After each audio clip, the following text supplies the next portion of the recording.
All right, welcome everyone to an early edition of Neil the 604 Atheist Deconversion Stories. Today we're doing this early because my friend Nuria here is over in jolly old England, or the British Isles, you might say. So we had to do it earlier so it would fit her time slot a little better.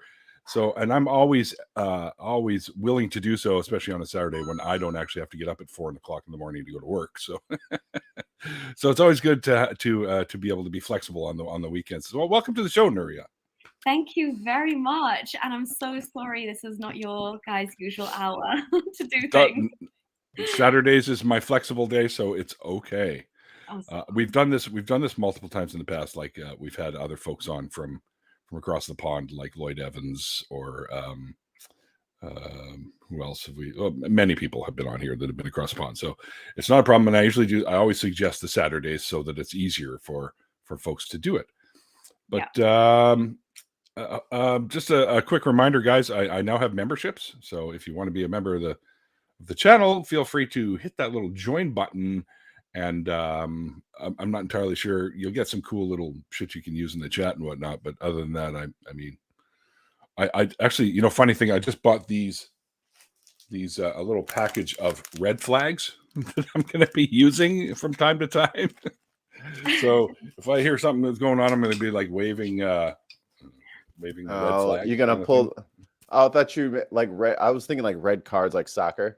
I was like, oh, please don't you start issuing penalties. Because I swear to God, if Ollie Man starts getting free kicks, penalty goal, for Mikey, I'm going to be so mad. He's flopping. He's flopping. Yes, but yes, no, tons of mice. I am not making anti-freeze shakes today. No. Oh.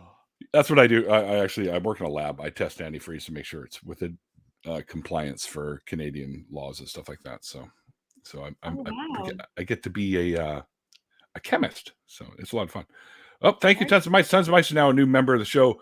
Let's ignore those guys for a few minutes here. Nuria, I talked to folks about how they found their way out of their belief systems, and I like to sort of hear, what sort of happened to make you start to question, and ultimately just have that one epiphany day where you're sitting there going, fuck, you know what? I'm an atheist now. I'm a freaking apostate kind of thing, right? So kind of take us on that journey, if you would, please. Yeah, so I guess I could start from that point, basically, when it wasn't just like a certain point in time. It was me actually for the first time as a grown-up looking into what my religion actually said. And I wasn't doing it in a mysterious language I didn't understand for the first time. I was doing it properly in a normal language that I understand, like English, with a critical mind. I was not expecting to read this and like find comfort and love and, serenity in it. I was like, let me see what God actually says about us. Like, that's kind of where it all started. Yeah. And I think Islam is probably one of the worst religions for women. It's just hard to argue against that. It's awful. It's up there. So it wasn't hard for me to kind of actually be able to accept what I was reading for the very first time. And again, having the internet. Okay, so basically that all started on the back of a life experience, essentially, where I was living in an Islamic country. So I spent a lot of my life in Saudi Arabia and Dubai. So I did a lot of my schooling there, and I went to an international school. So I had friends from all over the world, and I was also like a lot more open and aware of other religions. Even though at that point I was very much like a believing Sunni Muslim, because that's the family I grew up in. And while I was living, so I was living in London till I was 9, and at that point I had already become very religious. Like I had chosen to wear the hijab. And I would go to Quran classes like every day after school. And I really thought, like, if this is what God expects of me, why is no one else around me doing it or taking it seriously? Like, do they not want to get to heaven? Is this while you were in London? This is while I was in London, yeah. Do you think you might have had a different experience if that sort of thing happened while you were in an Islamic country? Yeah. I think you may have seen more people doing what you were doing. Most definitely, yeah. And I think everybody a lot more comfortable. And I guess, but the reason I probably did it as well was because like the influence at home as well is very much like hold on to your identity when you're living in and around, like, you know, like the West. You have to like, the hijab for me was also like an identity marker that like, oh, my religion shows. So yeah, and then moving to the Middle East, you hear the call to prayer 5 times a day. You are forced to wear that anyway, so it became less of like a thing, and you know, it was more like, oh, this is the norm here. But yeah, something real quick. I will say this: I lived in Israel for a couple of years. I was raised as a Jew, so I lived there for a couple of years in my teenage years. So I did grade 11 and 12 over there at one of the kibbutz kafar type things, and I spent a lot of time in Jerusalem. And the one thing, you know, though I'm now, of course, I'm against religious beliefs and all that stuff, or religions in general, especially harmful ones. But I got to admit, at the time when I used to hear the prayer to call, like in Jerusalem, you'd hear that. And to me, it was like, it just sounded really beautiful. I didn't understand a damn word of it, of course, but it sounded really cool. And I thought, wow, that's really nice kind of thing. Of course, I was still somewhat of a believer, right? Yeah. No, it can definitely have that effect. Even to this day, like, I mean, even my own mother is like, oh, like that sound to her brings tranquility in that moment or whatever. Sure. So yeah, it does have that hold. But again, because I was very young as well, growing up in Saudi Arabia, I saw extreme sides of the religion as well. So where we lived, so we were like living in a bubble because we lived in a very American compound, and then we went to international school, and within those two, like within the walls of those two places, you can essentially live a life like you would here in the West. But like you would see that people after Friday prayers, their hands and feet are being amputated, and like stuff like that is happening. So that was always, There's like a square in like Riyadh that was famous for beheadings. It was called Chop Chop Square. Is that's not from my end, right? I don't know what. No, that's me. We have a little drinking game here called #coins. So when you hear the Mario coin noise that my phone makes, everybody's supposed to drink. But fun. Okay. Woo, I have coffee because it's like literally just afternoon here. I didn't wake up 2 hours early because I forgot it was on PST time, not Central Time. I didn't set my alarm for it, but absolute wrong time. And was like, where the fuck is Neil? I'm going back to bed. Dude, I told you last night it was 2 p.m. your time. That was sleepy me. He didn't tell me shit. Sleepy me is not to be trusted. Yeah, I get that. He's not responsible. Yeah. No. And that's why we heard a bunch in a row, because Canadian Alderman likes to hit us with the super early triple coin stoner haiku. So that's hilarious. Oh my god. Yeah. Because he doesn't drink. You're drinking brandy over here. I'll play. You guys, sick. Awesome. I can't drink anymore because of the I'm on blood thinners now, so I can't exactly drink anymore. I go off them for a day or two if I know I'm going to have a few beers, and then go back on it. But. Okay, yeah. Well, at least you've got that option. My hematologist doesn't like that, but it's like, well, it's better than drinking while on it because it completely screws with what the medicine is supposed to do. Exactly. Right? At least you have the wherewithal to come off it.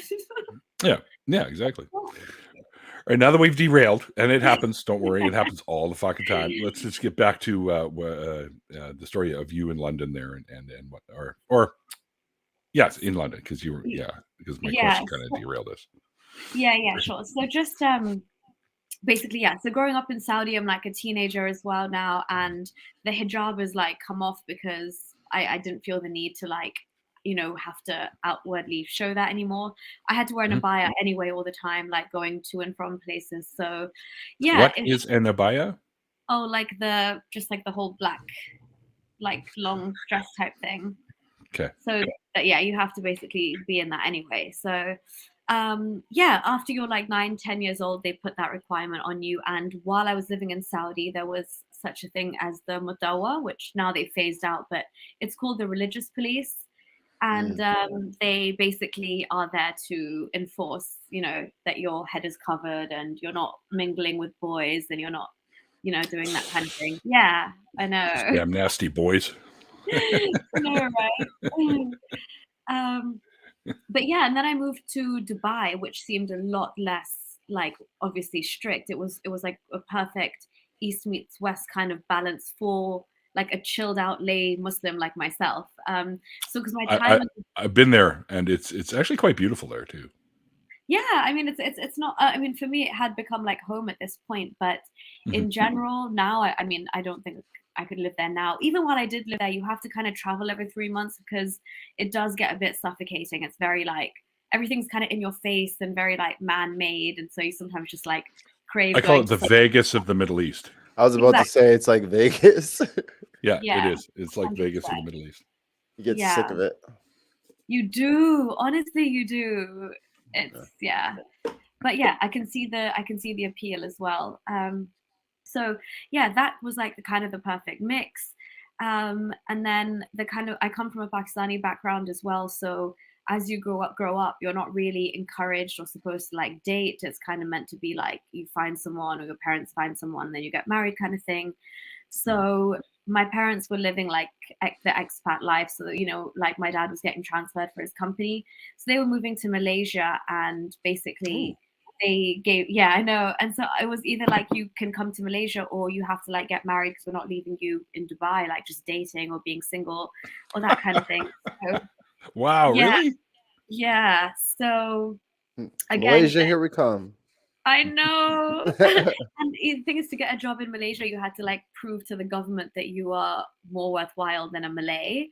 So it was like this whole, and like I'd never, it's just this whole thing. I was like, what kind of work would I even be getting? Anyway, so be a YouTube star. I could not say or speak about what I'm speaking about from there. Right. Sure. No, that's for sure. Yeah. Give us the link to your channel. You know what? I lied. I sell drugs. Mikey, both ways. I run a cartel. Both ways is the death penalty in Malaysia. So. Oh, jeez. Yeah. You're screwed there. Wow. Yeah. Although they do have really cool tarantulas there. I've seen some really cool ones. Sorry, I'm a bit of an arachnophile. Actually, I've never seen one of the tarantulas. They have like the, what do you call it, like Komodo dragons just like chilling in the drain. And yeah, it's crazy. The like WhatsApp group is like, oh, saw a snake come out my pipes this morning. Be careful around it. I was like, oh my God. Over here, we've got nothing like that. So yeah. Snake showers. Yay. Jeez. But yeah, oh my gosh, I completely forgot where we were again. Well, you were saying about you had the choice to move to Malaysia because they didn't want to leave you there single and dating and stuff like that. I was like, holy shit, tighten that screw just a little more, right? I know, gosh. So I basically ended up getting married quite young, and then the marriage. Malaysia married sounds like a reality show. That does. I bet you there is one like that. Well, probably. I'm on it.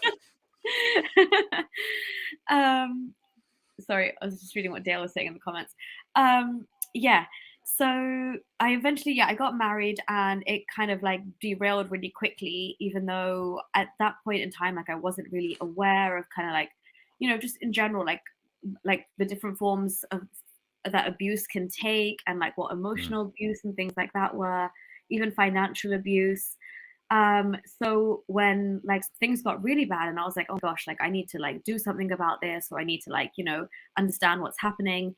And I did come across like things in Google, and I just was like reading this checklist, and I was like, oh my God, all of these things are like happening. No wonder I just like, feel tick. I was like, yes, tick, tick, tick, tick. And then I was like, oh my, and yeah, that was a horrific moment. But that like kind of kickstarted into action, me thinking like I need like a plan to get out of here. I need to file for divorce. I need to do whatever. Because again, in Islam, a man has the unilateral right to divorce. You have to go through courts to get a divorce. If you mean as if the wife wants to, she has to go through court. Yeah. And you have to give up like there's like this amount that they secure when you get married. You have to give that up because you're essentially going against your contract. So yeah, it's a long, lengthy process. And before that, they send you to like religious, like imam kind of like mediators, and they just try and make you stay under any condition and like tell you to go pray more and how many times a day. Yep, exactly. And to be honest, like again, like my ex-husband tried to really use that and take advantage of like the religious nature of the counseling or whatever by saying that I was possessed by a jinn, which is like a demon, the Islamic demon. But that's why I wanted a divorce. And the like religious like mediators actually buying into this. And I'm just like, oh my God, like how do you prove to somebody that you literally are not possessed when these two are like on the same page and I'm here saying I genuinely want nothing but a divorce. But yeah, again, long story short, he didn't want to give the divorce at all. So he got this lawyer to basically put this really ancient Sharia law on me, which I had never heard about, never knew was possible. But it's to forcefully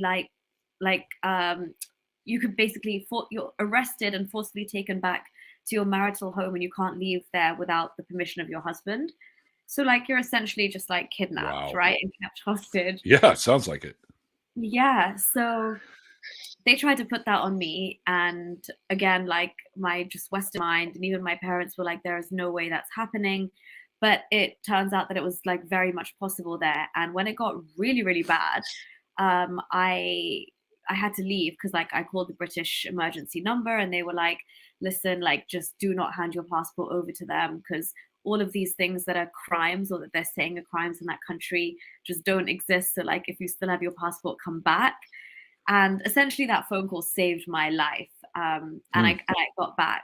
But this whole incident prompted me, because the whole time it was happening, I was on like in fight or flight. But like even afterwards, I was like, these are just men, you know, just like abusing their power. None of this can be sanctioned by like actual Islamic law or divine law or whatever. Right. So months later, when I was back in the UK and I kind of had time to process, I had to look for myself and see how dare somebody misuse God's law to do something like that to me. Because when I tell people what happened, I need to be able to defend the God that I supposedly still believe in. Right. Right. Yeah. Uh-oh. You know,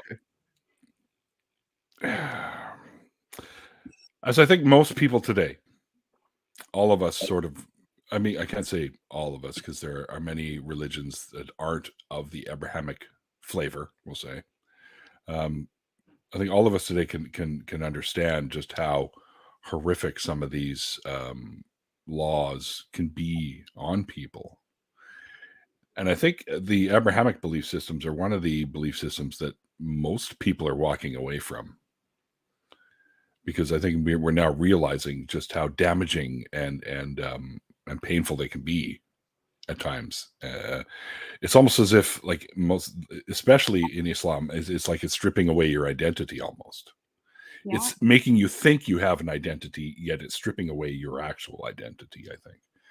So, and that in a lot of the more extreme versions of, say, Judaism or Christianity, I think the same thing can also happen, because all of the extreme versions of these belief systems make you cover your head, or, you know, because even if I go into a synagogue, I don't have to anymore because I wear this all the time. So they're like, oh, you don't have to put anything on, right? So, so I'm adhering to the rule already, and I'm not even a believer. Yeah, touche. But I just wear this because it keeps my damn mane out of my face. Is why I wear this all the time. But yeah, and I think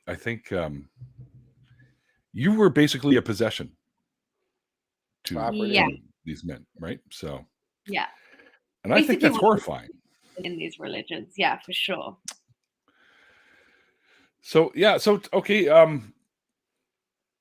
So you actually did quite a bit of globe hopping, I'll say, in your youth. So now you ended up back in the UK. Now, while you're there and you're still in the belief system, what started happening to start you to sort of question your way out of it?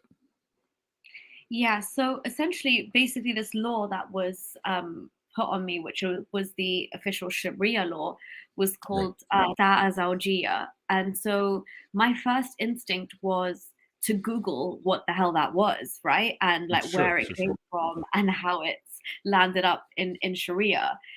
So I Googled it and I came across like these commentaries from like Egyptian scholars having these lengthy discussions of Da'a Zawjiyya, basically relating to the disobedience of the wife. And the word in the Quran is like, if you fear disobedience from your wife. So they've basically taken that word disobedience and said anything and everything that it could possibly mean. So it meant anything from like answering no to like leaving the house to wanting a divorce, raising thinking. Thank you. Breathing. Existing. Exactly. Touche, guys. So that's when I was like, okay, fine. This is like some ancient thing. They would discuss that, but surely it's ruled out in most places. Like this even seems like barbaric for our time. How you're gonna keep somebody on a leash and then bring them back? Like, that's kidnap. That's a hostage situation. So you'd like to think that doesn't happen, but unfortunately. Exactly. Yeah.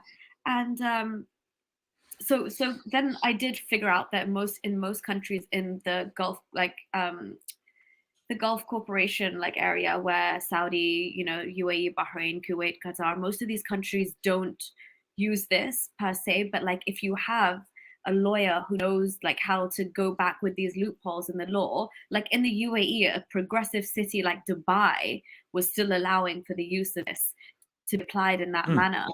And essentially if I wasn't British, or if I was a woman from that part of the world, I would have no choice but to like be at the behest of that law. It's only because I could get on a plane before they would actually trying to put a travel ban on me again to not leave the country. But really? Yeah. So why would they put a travel ban on you? Because the case was being escalated so much because I had filed for divorce, but then this Da'a Zawjiyya was put on me. So they were trying to get me back. But then like the harassment level came up and he was spying on my house and tried to get me for like all of these other things. And because the police had kept harassing me to give my passport in, and I knew not to give my passport in because then you're just a number in their register and nobody knows what's happened to you and what the charges are, and they hold you for a lot longer. Like there's no due process. I kept saying like, I'm not going to come with you guys to the police station because you're all men and I know I don't have to come between these times. Then they would harass me on the weekends to come. And again, I knew as a woman, I don't have to go anywhere past 10 p.m. on a weekend to an all-male police station. So I kept like pushing them off, and then it got to the point where they were like, well, you need to come and hand your passport in now or leave. So my friend just booked me the first flight out via like Baku in Azerbaijan, and I just, but yeah, no, going back. Yeah, for real. That's literally like what my mom texted me. I was like on the runway. She's like literally GTFO. Yeah. So I'm assuming that your mom was quite supportive of your decision making. Yeah, no, for sure. I mean, at the second that my parents even like heard of this law, they were as bamboozled as me. They just could not believe that it was a thing. And I mean, it got to the point where we were all kind of in denial that something like this could happen. And when it kept being escalated, then it was like, no, this is actually a real reality. Like I could be put in prison or God knows what if I refuse to go back to that house. But yeah, so essentially, like, because I started reading into it, then I was like, well, they're talking about this word disobedience from the Quran, but the Quran is meant to be infallible. Like if the Quran says something wrong, then that destroys everything. So I went back to the Quran, I like read what it said about women, and I just was like in basic English. I was reading it off like these Quran.com. I wasn't messing around with like fancy translations. And I was like, let me see what this says. And I was honestly shook. Like I was so shocked seeing it in like plain English. that again, my mind was still not ready to accept it, because I was like, if the Quran falls, it all falls. But I was like, surely this is like, the hadith will save the Quran somehow. Let me go to the hadith. Like, that has to be like the saving grace in all of this. Muhammad probably said something that abrogates what the Quran meant about this. And no, it just got worse and worse and worse. So for the first time, I typed into Google, is Islam the truth? And and that was it. That was it. Google short-circuited. Yep. Yep. Please type in your address so the religious can thank you for your great question.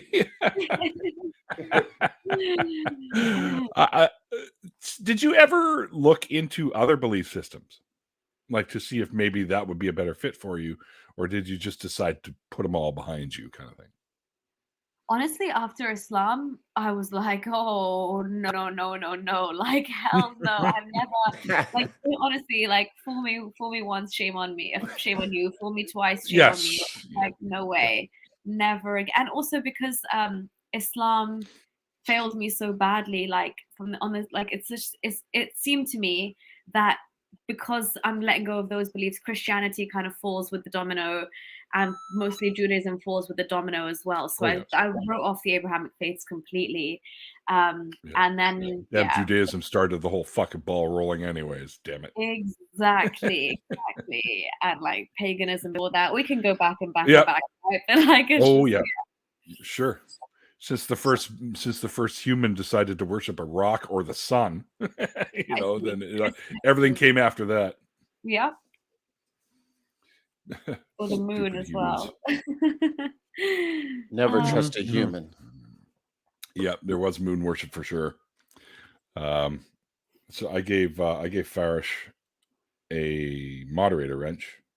Ooh, Farish, first. He was very nice when he first popped in. So I was like, I like this guy already. So bam, cool. You get a wrench.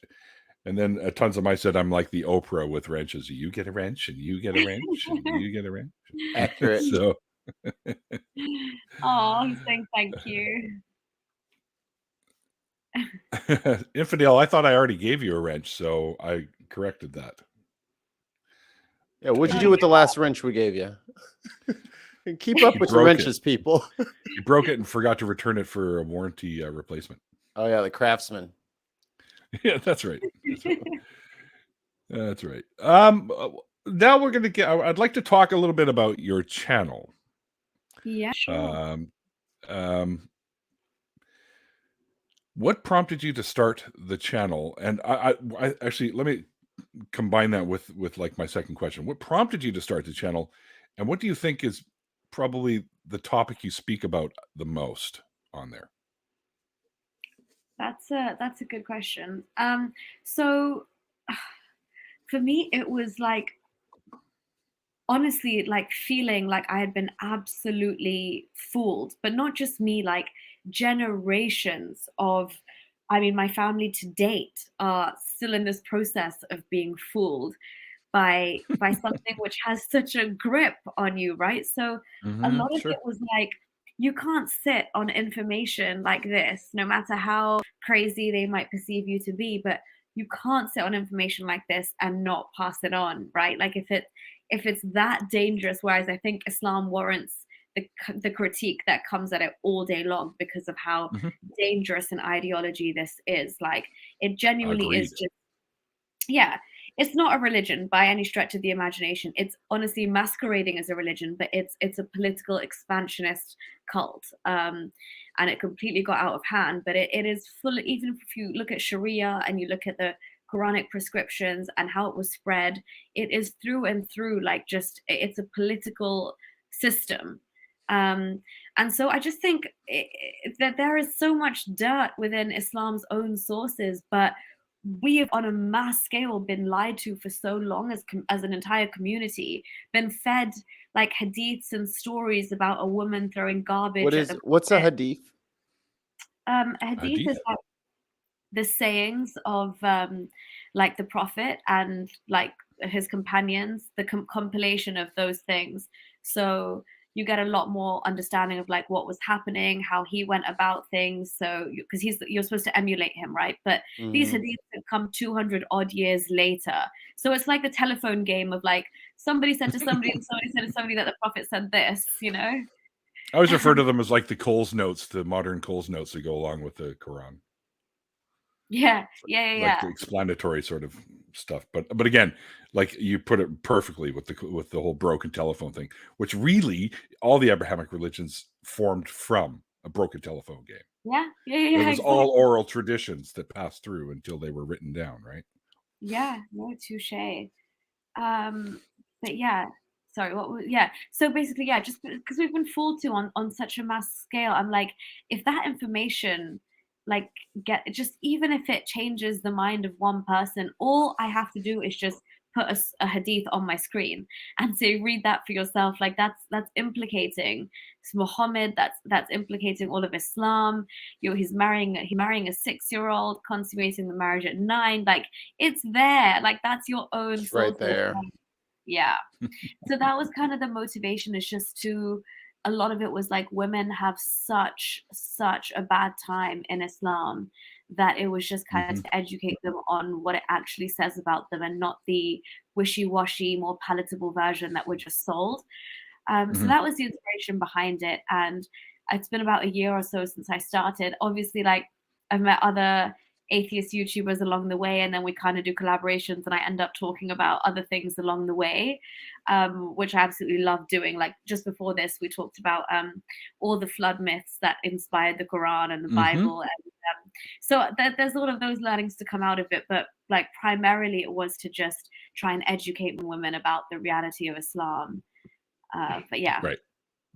Right. And how Islam is anything but a feminist movement. Thank you, Neil. Exactly. It is absolutely, literally the opposite of that. Again, all Abrahamic religions are basically anti-women, and I don't. You would think that if you were to be a believer, you would want to think that this deity that you put all your love and devotion to would not be anti anything, especially if they claim that he's a loving deity, right? You'd think that he wouldn't care if you were a woman or a man or transsexual or gay or whatever. You think he wouldn't care. He'd like, you're all my children. But of course, let's face it, folks, this fucking deity most likely isn't out there. So we've taken this whole idea and ran with it as, the misogynistic pieces of shit that were back then, able to rule over everybody else. And they did it through fear. So they made you think that, oh, well, I better behave or something really bad's going to happen. And, now I'm supposed to hate gay people. And now I'm supposed to rule over women and make them do what I want them to do. And yada, yada, yada. It all came from all that shit. They scare you about the bad stuff happening. And then they brainwash you into being the bad guy. Yep. Yeah. So that they're completely absolved from. It's like, I don't know why it was going off there. Unless you're a woman. Like that. I don't know why it would do that. It doesn't say that in our book. Yes, it does. That's where you got the behavior from. You taught this to people to maintain a society like this that is literally foot on neck on women the entire time. And the Quran is like it's just filled with hate speech. Like who is it not hating on? Like the non-believers, the idolaters, the polytheists, the Christians, the Jews. Like who else is left? Anyone basically that isn't what they are. Yeah, exactly. Have you? I'm not sure. Well, first of all, I'm pretty sure you know who Aaron Ra is, right? Yes. Okay.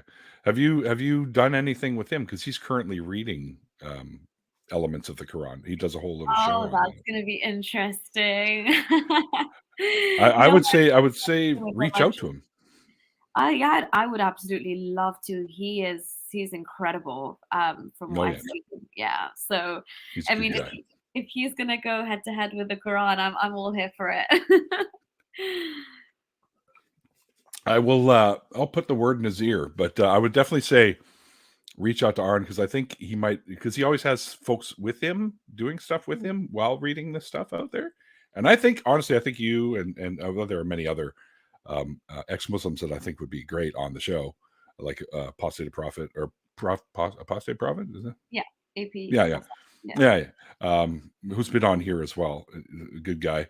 I think you guys would be great on his show as like sort of helping him out with that sort of thing, because I know he does have people on there from time to time. Yeah, I'd be honored. No, thank you, Neil. That would be amazing.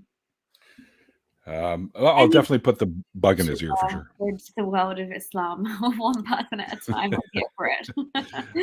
Oh yeah, for sure.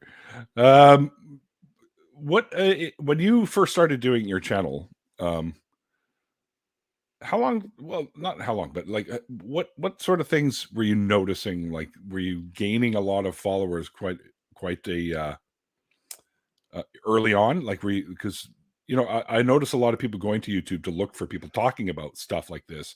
So did you notice that you gathered or garnered quite a few followers right off the hop, and like loyal followers?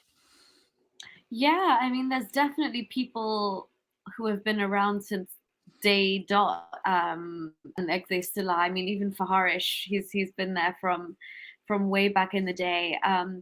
But again, it was like I'm not really good even with keeping track of what's going on in terms of subscribers and all of that. Like, I know that the growth was pretty good and consistent, like this past year that I've started. But again, because it started becoming like a really recurring thing, I was doing like a weekly show every Sunday. But then I really got back into like life, and my job was so consuming that this is really something I can only do kind of on the weekends, when I have some spare time. So for me, then it just really turned into like, let me put out content that I find interesting or that I think would resonate with people. Right. But yeah, there's genuinely been such a good community of people who, I guess, there's also the people that like, come and like Muslims would come and spam my channel, and that's fine. Oh yeah. But there's that good portion of people who understand that, yes, I will sometimes not talk about Islam, but I'll also go for Christianity, or I'll go for Judaism, or I'll also pinpoint some misogyny within Hinduism, and that's just because if I'm saying that women are given the short end of the stick in Abrahamic faith, is pretty much across the board in every faith. So that's just part and parcel of what I talk about. But yeah, the following has been really, really good. And there is like, I mean, people come on and they like the level of discussion that people are having in my live chat. So shout out to my YouTube fam. You guys are very like, just on point. Thank you, everyone. Yeah, I've see a lot of times when you're live, I'll listen while I'm at work, because I'm usually at work by the time you go live, and I do notice quite often you do get a lot of good supporters in your chat. And yes, I've seen some of the crazy ass comments come from the trolls that all I could do is laugh. Really, I just sit back and laugh. Like, no, that's the thing. They don't realize they actually provide me such comic relief. And my approach, I feel like, has now become just like laughing at what I'm reading in Islam as well, and it's just become almost like a mockery of what it was. It's the best thing. Like, I urged some really like extreme Muslim the other day on Twitter just by reposting his tweet and making a sarcastic comment, and it just riles them up so easily. I just had an experience similar to that just before going live here, when some guy was saying atheists or no atheists have ever studied epistemology. I'm like, are you sure? Have you ever spoken to all the atheists to make sure that they all didn't study epistemology? And he just derails it. He's like, oh, empiricist presupposition. I'm like, what? I asked you a question. That's all I did, man. Oh my day. Like, holy crap, dude. I always warn Christians. There's like, oh, well, you don't even know what the Bible says. You're an atheist. I'm like, atheists are some of the most well-read as far as religion goes. They're some of the most well-read people on the earth. So I don't know if those are the people you should say don't know what your holy book says. We've read it cover to cover with a highlighter. Why we're atheists? Except with a highlighter. We highlighted different parts than you did, but we definitely went through the whole thing. Yeah. The books are honestly, any of the holy books from today, from any religion, I can't see how. Well, I'm not going to say that everyone out there is just nuts or nothing. But I just can't think. To me, it seems weird to think that anyone with a rational mind in today's day and age would read these books and not think that they were some kind of mythology. Yeah. Akin to the old Greek ones, the old Roman ones, the old Norse ones, the old Indian ones, the old Japanese ones. I can't think that anyone could read these and not think that they fall in line with these other mythologies that have been with us since the dawn of humanity. And then to go that one step further and take it actually fundamentally, literally as well. Mm-hmm. Like we were just talking on my stream earlier with Prince Tyler, that there's a large proportion of adults in America who genuinely believe that Noah's Ark happened. And like, the earth is like 6,000 years old, and there's like a whole theme park based on Noah's Ark. Oh, and God, Ken Ham. Yeah. That is wild. And people pay money. Not so much anymore. Apparently, his attendance has declined vastly. Are you saying that the ark's underwater? It's sinking. They tried to sue the They tried to sue the company because heavy rain just like damaged it for real. And the funny thing is, he didn't even see the irony in that. I know. How can the ark's got flood insurance? Get out of here. Oh, ye of little faith. Do you not believe? He got flood insurance on that shit. He's like, now hold on a second. We are in Kentucky. That rainwater. Agnostic rain coming down. This is, I always ask, who is Noah's Ark? That's true. Oh shit. Oh, our last guest showed up. Hey, what's going on, Skeptic and Scoundrels? Yo, what's up, Eric? How you doing? No laughing matter. That's so funny. And yeah, I kind of agree with Infidel on this one. As to a believer, I don't believe means I don't understand. Yeah, because that's kind of the angle they sort of come from, I think, anyways. Oh, you just don't understand. I go, oh, no, I think I understand it more than you fucking do. That's why you still believe. Oh, yeah, I just had a long-winded comment on my channel just before I jumped on here. Somebody saying, because the title of the video is Reading the Quran Made Me Leave Islam. And she goes, if you had said, being around Muslims made you leave Islam, I would have understood. But reading the Quran made you leave Islam just shows you don't understand the glorious word coming off. Oh, here we go. I was like, I didn't even read the rest of the 3 paragraphs. I roll initiate.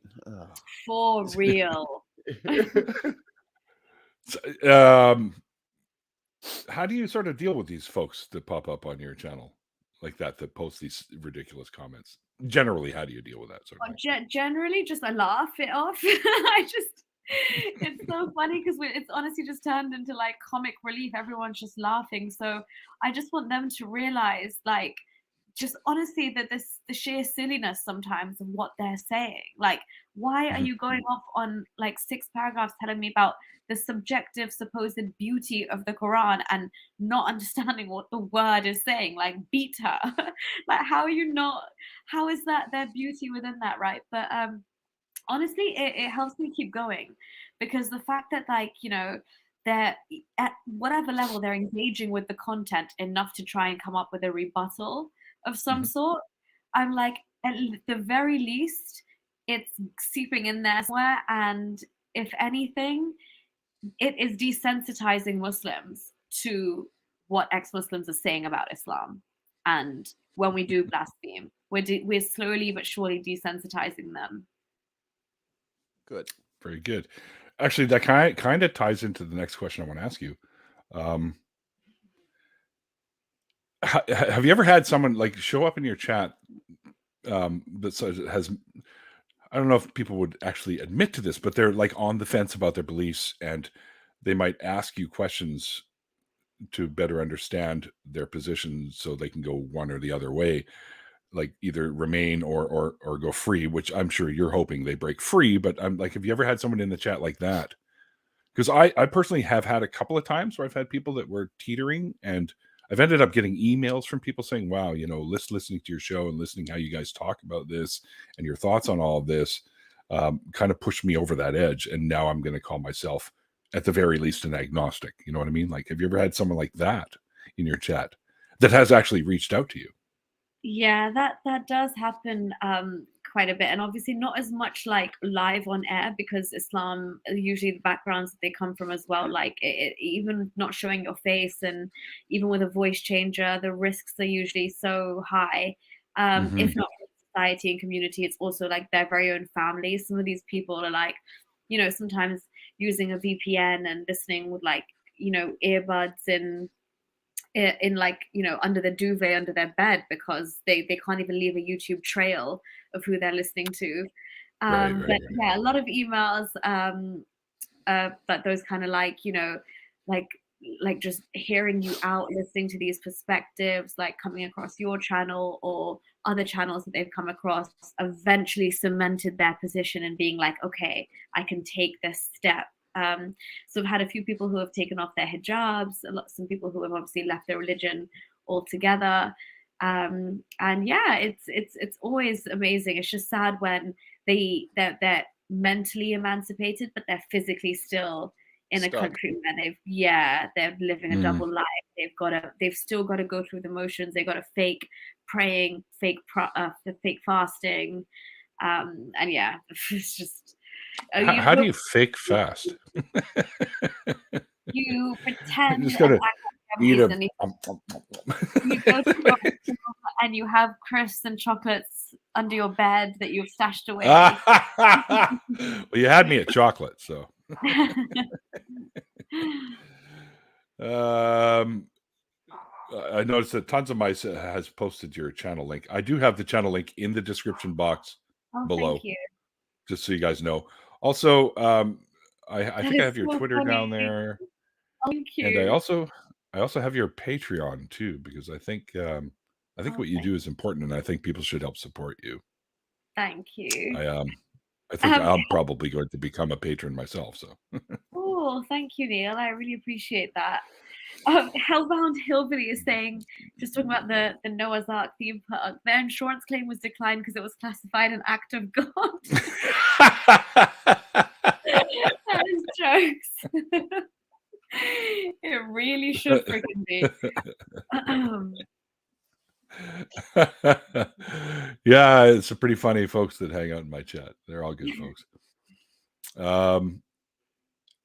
I think we could probably wrap this up a little bit early, maybe, and get into an after party. We do take a bit of a break between now and the after party, so it gives you a chance, you know, for a bio break or refill your drink or something, or grab a snack. I'm glad that you're going to stick around for a little bit longer. You don't have to hang out with us all night, of course, because I'm sure you've got more important things to do than hang out with the likes of us atheists, right? Hey! I'm one of you guys, but no, I'll definitely bias. Yeah, for sure. Put out your coffee, Neil. Sorry. That's okay. That's a crime here where I live. No coffee abuse. Oh, Artie's here. Hey, Artie. I thought you were a moderator. Well, I just fixed that. Artie has been around with me since the beginning. Neil. You're handing them out like. You know what? It keeps the idiots at bay.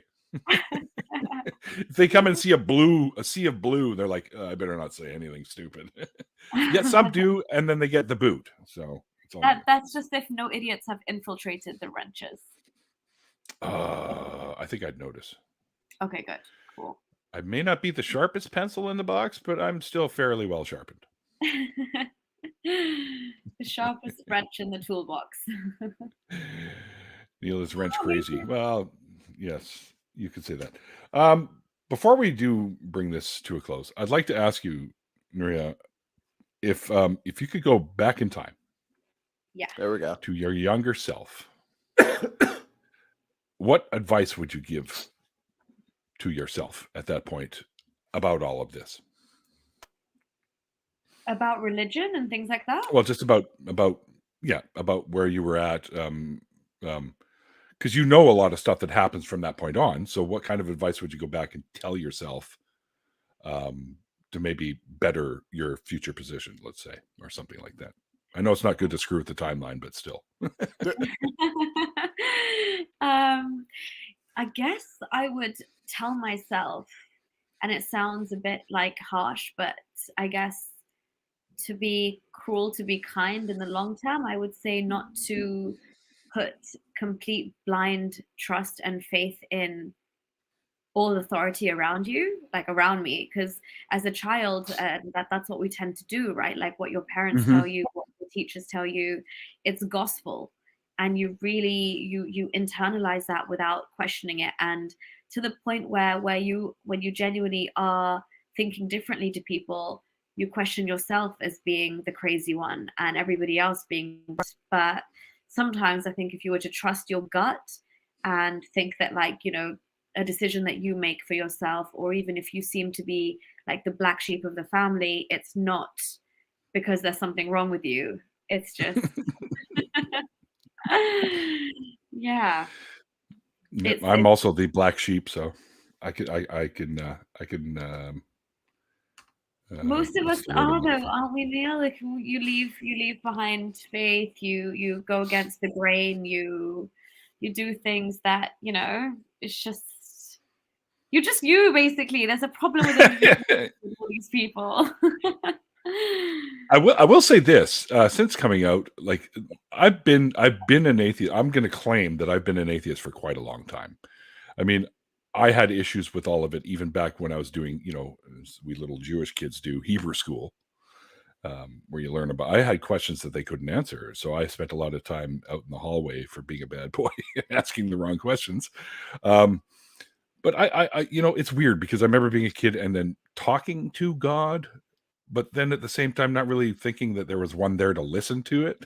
Yeah. It was like these weird contradictions going on. So I think, where was I going with this? Damn it. Sucks being old, people. So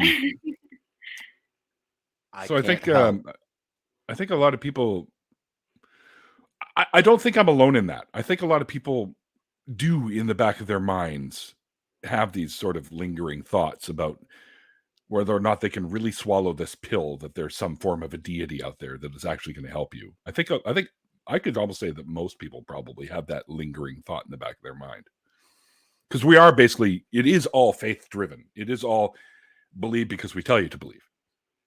And these are normal things, like, Neil, trust. Like, even when I was a believer, the reason why I didn't I wasn't that scared about hell for some reason. I just kind of thought that, like, nah, like in the Quran, God tells every other line, like, I'm the most forgiving, most merciful. And I always thought, like, how could a God that's that forgiving and merciful roast me for eternity? Like, that seems a bit much. But like, I didn't really fear hell that much. But like, basic things like the problem of evil and stuff like that would constantly be on your mind, but you'd kind of just, like, I don't know, constantly brush it to the side or internalize it. For me, a lot of that, like when I tried to really justify the problem of evil, I was like, oh, well, on the day of judgment and in the afterlife, God is going to, completely, like, it's divine retribution. But you would still think to yourself, what did that little 6-month-old baby do? That, why put its parents through that? Why put the child through that? Like, what kind of a God is that? Those things do plague you until the cognitive dissonance is finally done with forever.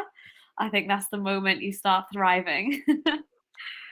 Absolutely. And I think one of the ones that I think hits the hardest, a statement or question that I'll ask believers is, why would you believe in a deity who's all-knowing and all-seeing that allows children to be molested or, sexually abused by clergy, people that claim to speak for you? Yeah. And they're in the thousands. Like, these kids now are growing up with a little stigma in their heads and mental anguish for the rest of their lives because of this. Yet you, who were always there watching, didn't bother to step in.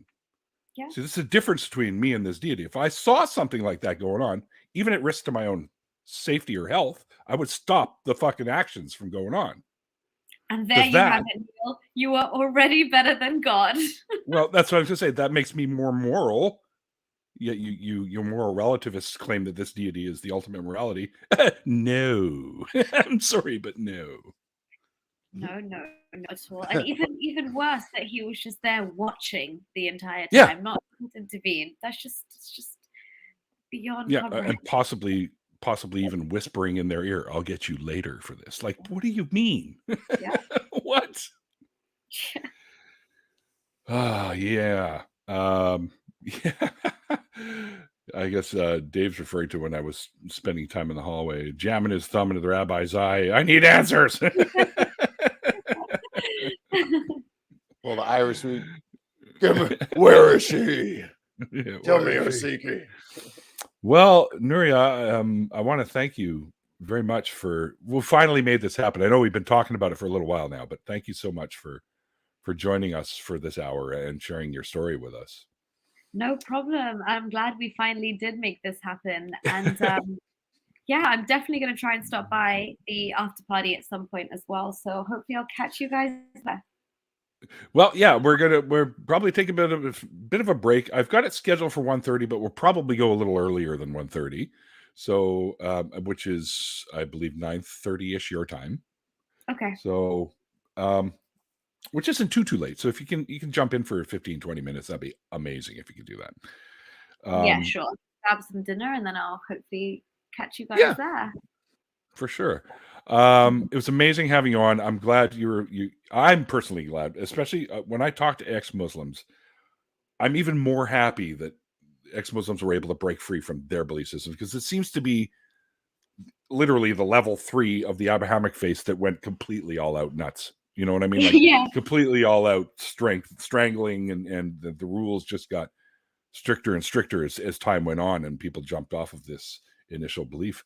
So kudos to you, and kudos to all your followers that have also broken free from this very restricting belief system and dangerous and harmful belief system. Because let's face it, and Neil, thank you so much for even giving us like a platform here as well, and being able to talk about, absolutely. Yeah, because obviously we're still fighting the very basics that leaving Islam should result in death. So the stakes are very high. So I really appreciate the platforming as well. Oh, it's my pleasure. And the more apostates of all stripes that I can get on the show, I think the better, because I think these are messages that need to be heard by the general public that may be questioning their own beliefs. And if they hear stories that might help them out, then I've done my job. Oh yes, right? 100%. So even new folks in my chat, if you have a story, like Faharish or Hadrian, if you have a story, don't hesitate to send me a DM on Twitter or Facebook if you follow me there, and we'll set you up, and you can come on and hang out with Mikey and I and share your stories as well.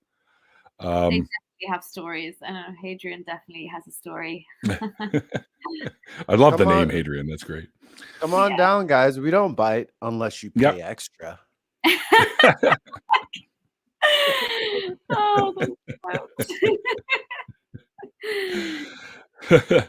Well, Faharish, if you come here from Nuriyah's channel, then you're already trustworthy in my books, my friend. So welcome to my channel. And I hope you come back and watch more episodes. And all right, everyone out in the chat, thank you so much for hanging out with us today. Hope you guys enjoyed today's show. If not, well, I have a complaint box that I never look at, so feel free to put something in there. And complaints will only be filed if they're sent on a $300 super chat. So go ahead and put your complaints right in there. I think the best complaints department thing I think I've ever seen is my buddy Todd that I used to work with had a hand grenade with a complaint thing on it that you pull and then the hand grenade explodes, kind of thing. It's like too funny. Take a number, please. Yeah. And also thanks to my amazing patrons. You guys are awesome. I couldn't do this without you.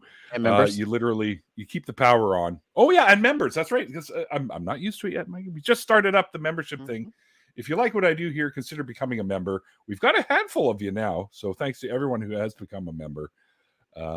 Obviously, U.S. dollars, Dave. Come on, 300 Canadian is like 50 cents in the U.S. So can't buy a stick of gum with that. Damn Canadian dollars. But yes, thank you guys for all you help with the show. It's very much appreciated. And we will get into the after party shortly, guys. We do take a break. If you'd like to be involved in the after party, you're always welcome to come and hang out with us.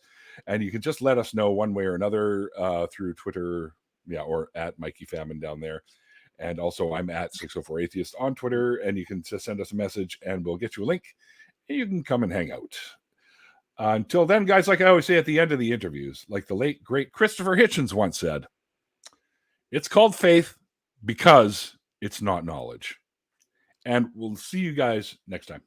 Bye.